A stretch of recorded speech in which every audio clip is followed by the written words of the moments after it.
1892 में राजस्थान के नवलगढ़ में जन्मे सीताराम सेकसरिया का अधिकांश जीवन कलकत्ता, कोलकाता में बीता।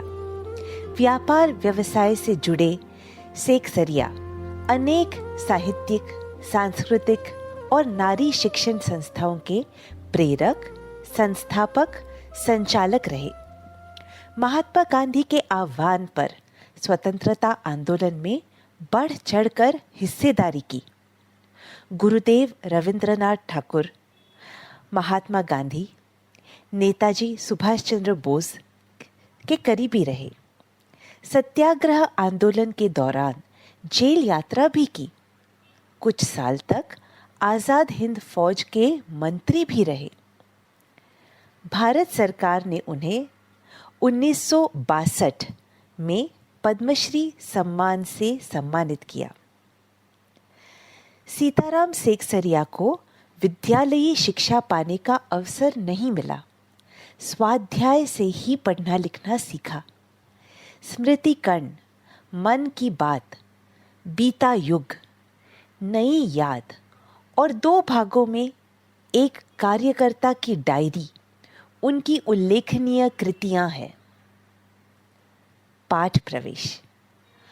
अंग्रेजों से देश को मुक्ति दिलाने के लिए महात्मा गांधी ने सत्याग्रह आंदोलन छेड़ा था।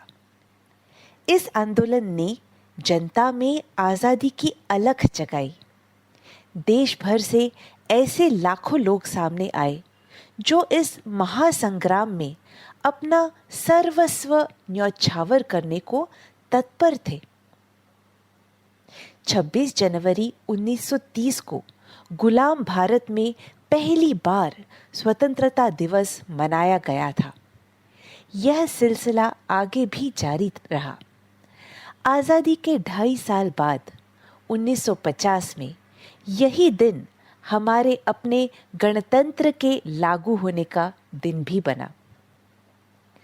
प्रस्तुत पाठ के लेखक सीताराम सेकसरिया आज़ादी की कामना करने वाले उन्हीं अनंत लोगों में से एक थे। वह दिन प्रतिदिन जो भी देखते, सुनते और महसूस करते थे उसे अपनी निजी डायरी में दर्ज कर लेते थे। यह क्रम कई वर्षों तक चला।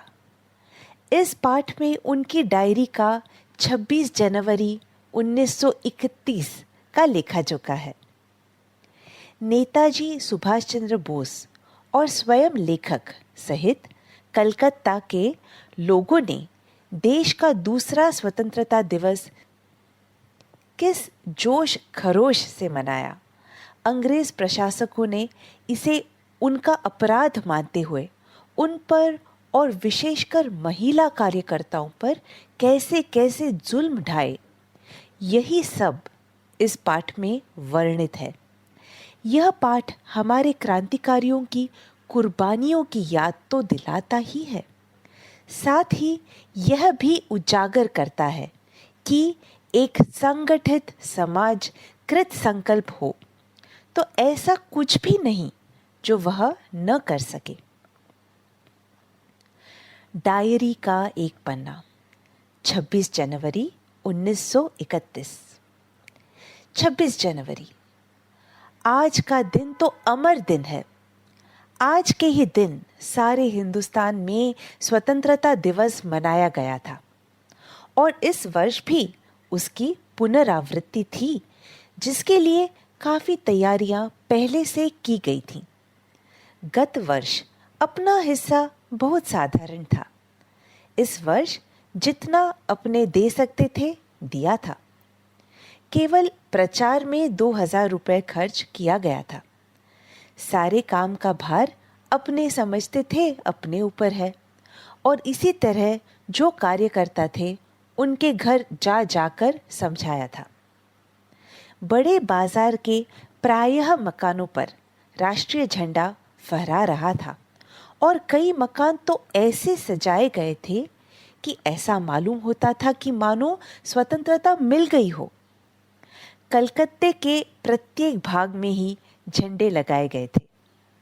जिस रास्ते से मनुष्य जाते थे उसी रास्ते में उत्साह और नवीनता मालूम होती थी। लोगों का कहना था कि ऐसी सजावट पहले नहीं हुई। पुलिस भी अपनी पूरी ताकत से शहर में गश्त देकर प्रदर्शन कर रही थी। मोटार लॉरियों में गोरखे तथा सार्जेंट प्रत्येक मोड़ पर तैनात थे। कितनी ही लॉरियां शहर में घुमाई जा रही थीं। घुड़सवारों का प्रबंध था। कहीं भी ट्रैफिक पुलिस नहीं थी, सारी पुलिस को इसी काम में लगाया गया था। बड़े बड़े पार्कों तथा मैदानों को पुलिस ने सवेरे से ही घेर लिया था। मॉन्यूमेंट के नीचे, जहां शाम को सभा होने वाली थी, उस जगह तो भोर में 6 बजे से ही पुलिस ने बड़ी संख्या में घेर लिया था। पर तब भी कई जगह तो भोर में ही झंडा फहराया गया। श्रद्धानंद पार्क में बंगाल प्रांतीय विद्यार्थी संघ के मंत्री अविनाश बाबू ने झंडा गाड़ा तो पुलिस ने उनको पकड़ लिया तथा और लोगों को मारा या हटा दिया। तारा सुंदरी पार्क में बड़ा बाजार कांग्रेस कमेटी के युद्ध मंत्री हरिश्चंद्र सिंह झंडा फहराने गए, पर वे भीतर न जा सके। वहां पर काफी मारपीट हुई और 2-4 आदमियों के सिर फट गए। गुजराती सेविका संघ की ओर से जुलूस निकला, जिसमें बहुत सी लड़कियां थी और उनको गिरफ्तार कर लिया। 11 बजे मारवाड़ी बालिका विद्यालय की लड़कियों ने अपने विद्यालय में झंडोत्सव मनाया। जानकी देवी, मदालसा बजाज नारायण आदि भी गई थी। लड़कियों को उत्सव का क्या मतलब है समझाया गया। एक बार मोटर में बैठकर सब तरफ घूमकर देखा तो बहुत अच्छा मालूम हो रहा था। जगह जगह फोटो उतर रहे थे। अपने भी फोटो का काफी प्रबंध किया था। 2-3 बजे कई आदमियों को पकड़ लिया गया, जिसमें मुख्य पूर्णोदास और पुरुषोत्तम राय थे। सुभाष बाबू के जुलूस का भार पूर्णोदास पर था, पर यह प्रबंध कर चुका था। स्त्री समाज अपनी तैयारी में लगा था। जगह जगह से स्त्रियां अपना जुलूस निकालने की तथा ठीक स्थान पर पहुंचने की कोशिश कर रही थी। मॉन्यूमेंट के पास जैसा प्रबंध भोर में था, वैसा करीब 1 बजे नहीं रहा। इससे लोगों को आशा होने लगी कि शायद पुलिस अपना रंग न दिखलावे, पर वह कब रुकने वाली थी।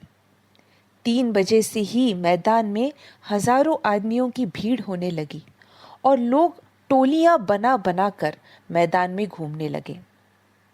आज जो बात थी वह निराली थी।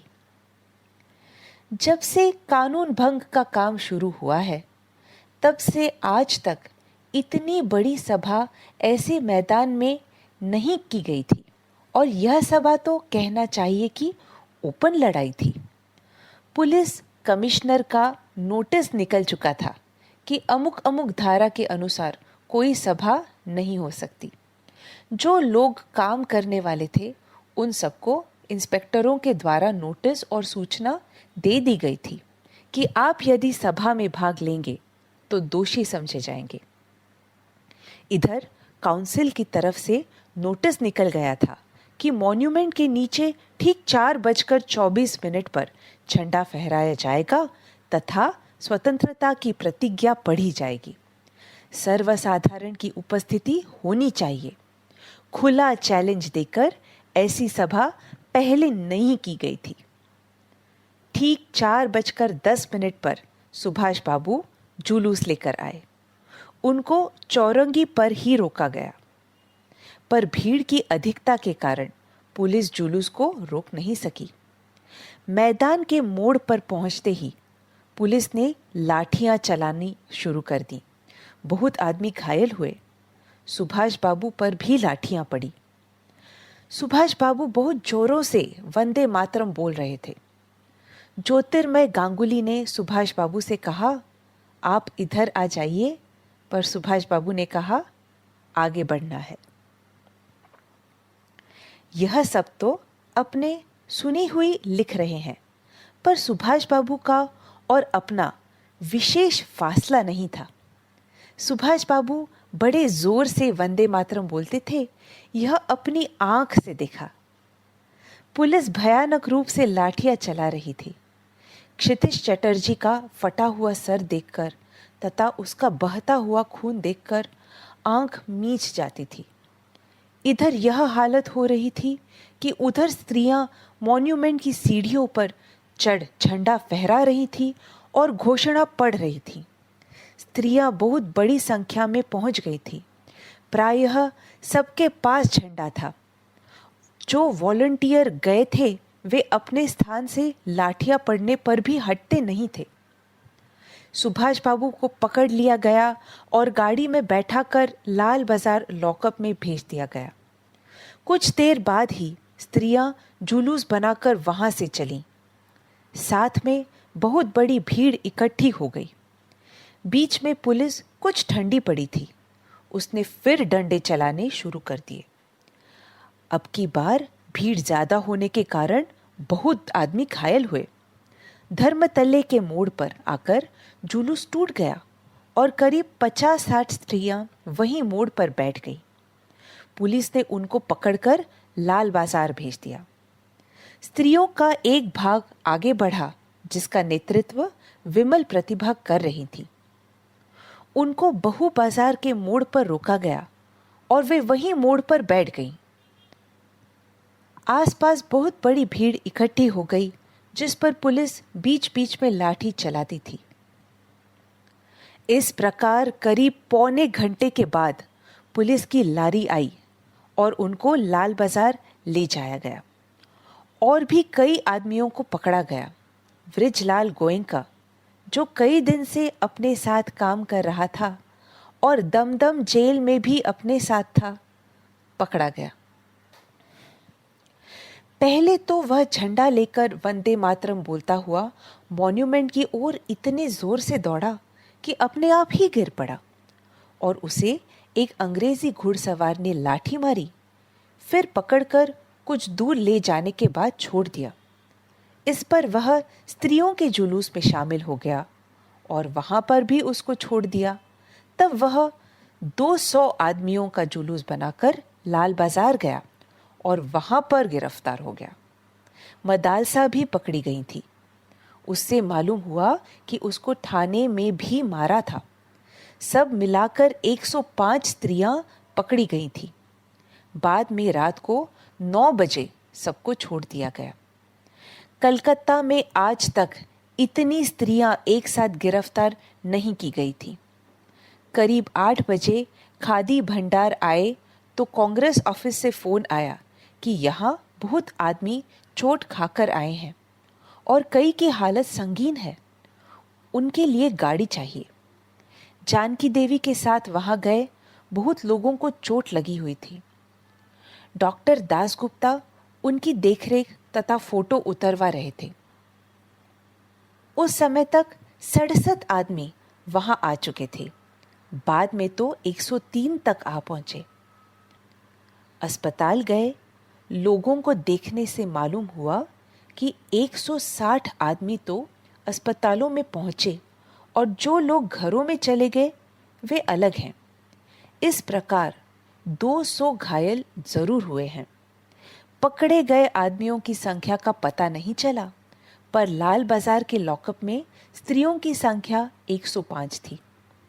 आज तो जो कुछ हुआ वह अपूर्व हुआ है। बंगाल के नाम या कलकत्ता के नाम पर कलंक था कि यहाँ काम नहीं हो रहा है, वह आज बहुत अंश में धुल गया और लोग सोचने लग गए कि यहाँ भी बहुत सा काम हो सकता है।